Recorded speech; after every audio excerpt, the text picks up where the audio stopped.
Do you want a super fast way to use 6x6 paper without making scraps? Hi, I'm Jess from jesscrafts.com, and I'm here to help you make the most of your crafty supplies and time. So let's get making. Today I have 6x6 paper busting template number 47. For those of you who follow along regularly, you might be thinking, well, you skip 45 and 46.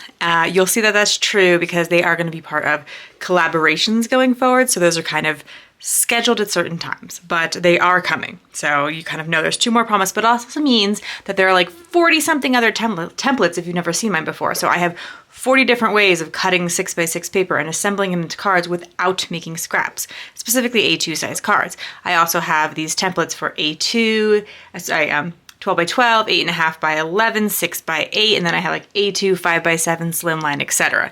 Okay, so let's get into it. Today we want to cut our paper first at 3 by 6. Now, because this is a horizontal sketch, I am cutting my paper in a horizontal direction.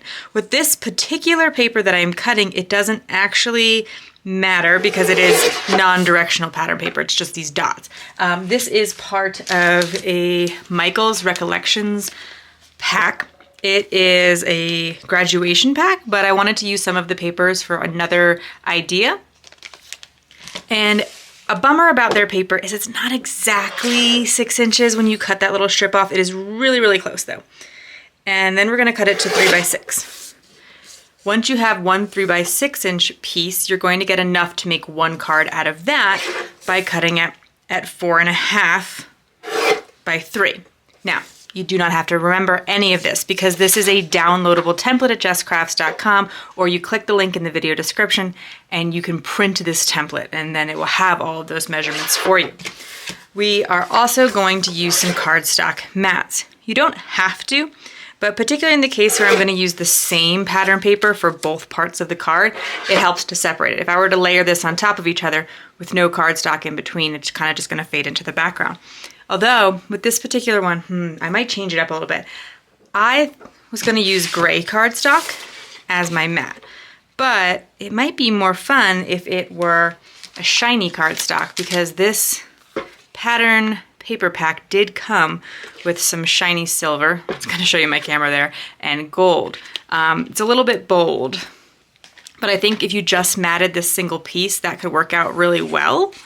But maybe I should just show you the correct way to do it. Okay, so we're gonna make a mat, and it's 4.75. It's a 1/4 inch bigger. So instead of 4.5, it's 4 3/4. Again, measurements are on the template. You do not have to remember them. So we have 2 of those, 1 for each card, making 2 cards.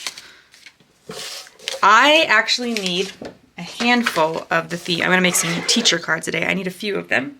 So this is going to work out quite well for me that I'm going to be able to make 2, and that this is a relatively fast design so that I can make a bunch of them at one time. This is really great for any occasion where you need multiples. And then that's the 3 1/4.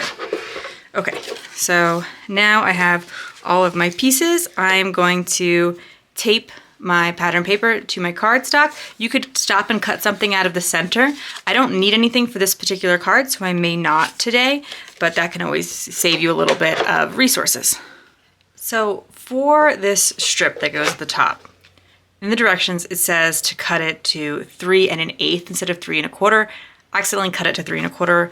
I was just, being quick and wasn't thinking about it, but it's really easy to either put it to the 3 1/4 mark or just to trim off the excess after I've already centered it down. You could also place it on the card and then trim off the excess. I think it's a little bit easier to do before it's on the card, but I did want to make sure that I pointed out that slight change in the measurement because you don't want a cardstock mat at the top, although of course you can just add one. I mean, you always just do whatever makes you happy in terms of modifying the sketches. I want to make some teacher cards today, so I am using this Waffle Flower teacher stamp set. It does have some coordinating dies that cut out these 2 larger words. I really like the look of cutting a word and then having a shadow behind it, and so this does something pretty similar, but it allows it to be a bit smaller because if we were die cutting this, I mean, how thin those lines are in teacher, that would be really, really fussy, but we do get that similar look. And I like to cut out the word just because I can get it out of smaller bits of scraps and then stamp it because I'm doing multiple. If I was just doing one, I would just stamp it down and cut it out. But I like to make lots of teacher thank yous whenever I have an occasion. We used to make teacher themed things for colleagues all the time. And this allows me to make sure I get a perfect impression, which I could do even if I stamped first, but now I know that like this is lined up because I put it in my MISTI, whereas basically a solid stamp, I would always recommend, if you have any kind of tool that will allow you to stamp multiple times, to try that. If you don't, then I recommend VersaFine ink. It tends to give me a better impression. I'm just using my Lawn Fawn ink. I think it will dry just a little bit faster, and that's kind of an advantage there. And this stamp set comes with a bunch of coordinating sentiments. So again, I'm using a jig here. I've cut a bunch of banner dies, and then I picked the To a Wonderful sentiment. I love that this set has many, many ways. So like you could use "We will miss you" at the end of a year, or "Thank you for helping me grow." But you know, maybe just at like holiday time, just using "To the world's best" or something like that. And I figure that while a teacher stamp set might seem kind of specialty, if you are in the market, you know, if you're gonna make some teacher cards, you're probably gonna make them for a couple years. You know, whatever student you're making them for is going to go through more than 1 year of school. So I think it's a little bit more of a worthwhile investment than it's originally clear. Also, you can substitute, if you wanted to make teacher cards, substitute just a simple thank you, not have to get a specialty stamp set, or if you wanted to use these for this paper is originally meant as a graduation paper, you could just stamp instead a simple congrats or cut out a congrats. I also picked this star from a coordinating embellishment pack.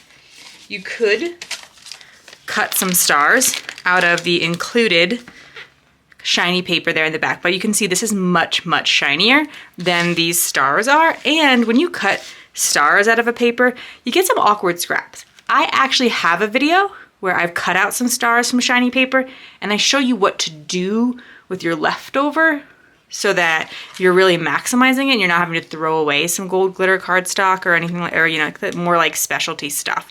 So I'll link that in the video description. But then this allows me to place down the teacher sentiment, and then I'm gonna cut off the edge here. So I'll trim it down for an example, but then I'll fix it up with a trimmer if I need to. But "To a Wonderful Teacher," and I've lined up that flat edge with this flat edge to kind of coordinate it into the design. If you found this video helpful, here's another video where you can find more ideas for enjoying your crafty time and supplies. Let me know you like this video with a share to your crafty community. Subscribe and click the bell so you don't miss the next template or tutorial, and check the video description for product links. See you in the next video.